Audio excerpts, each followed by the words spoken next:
Hey guys, in this video, I'm going to quickly go over the process on how you add funds to your Cash App account. So what we're going to do is click on the My Money tab here in the bottom left-hand corner. Clicking on that is going to take you over to your cash balance area. Now you can always link, update, or change the bank account that you have set up on Cash App, and you can do this by clicking on your little profile icon in the upper right-hand corner, and then clicking on where it says linked banks. And in this area, you can either link a bank, update your information, or change whatever bank that you have linked up with your Cash App account.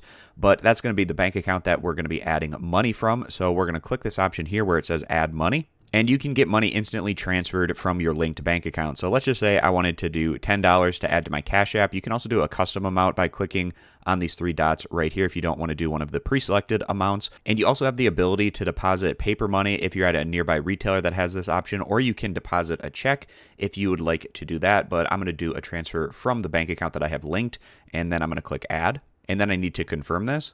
And it should go through pretty quickly. So it says that I have added $10 to my balance, and we can click done at the bottom. And I can see that I now have $10 in my cash balance. Now going back to the home screen, you can see in the bottom left-hand corner, it now shows my cash balance, which is now $10. And when I go over to my money page, it shows that right here. And that'll wrap up this quick tutorial. So I hope this video was helpful on how to add cash to your Cash App balance. I appreciate you guys stopping by, and consider subscribing for more content in the future.